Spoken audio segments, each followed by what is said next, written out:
రైతులకి కావచ్చు, నార్మల్గా ఇప్పుడు రైతులకి ఈ జగన్మోహన్ రెడ్డి గారి టైంలో పంట ధరలు ఏమాత్రం కొనసాగాయి. అంతేకాకుండా ఇప్పుడు తరచుగా వైఎస్ఆర్సీపీ నేతలపైన అత్యాచారాలు జరుపుకుంటూ వస్తున్నాయి, దాడులు జరుపుకుంటూ వస్తున్నాయి. వీటిని ఏ విధంగా చూడవచ్చు అంటారు?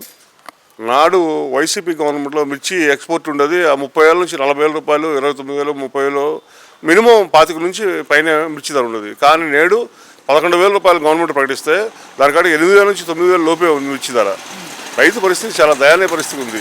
సార్, తరచుగా మరి జరుగుతున్న హత్యల గురించి ఏంటంటారు? వైఎస్ఆర్సీపీ నేతల మీద జరుగుతున్న హత్యల గురించి జగన్మోహన్ రెడ్డి గారు రాప్తాడికి వెళ్ళడం కూడా జరిగింది. మరి దీన్ని ఎలా చూడొచ్చు అంటారు? జగన్ గారు మళ్ళీ మేము అధికారంలోకి వస్తామంటున్నారు. అసలు వైసీపీకి నామ రూపాలు లేకుండా 11 సీట్లు కట్టబెట్టారు. అసలు సాధ్యమేనంటారా వైసీపీ అధికారంలోకి రావటం?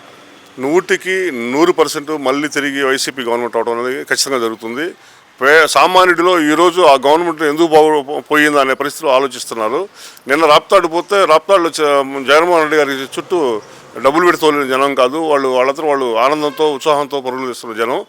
ఏ రోజు కూడా చంద్రబాబు ఆ విధంగా పోయినప్పుడు ఎక్కడ వచ్చిన పరిస్థితి కనపడట్లేదు. ఒకసారి ఆలోచించుకోండి. 11 నెలల గవర్నమెంట్లోనే మీకు ఎంత ఎదురవుతుందనేది క్లియర్గా అర్థమవుతుంది ప్రజల్లో. Thank you.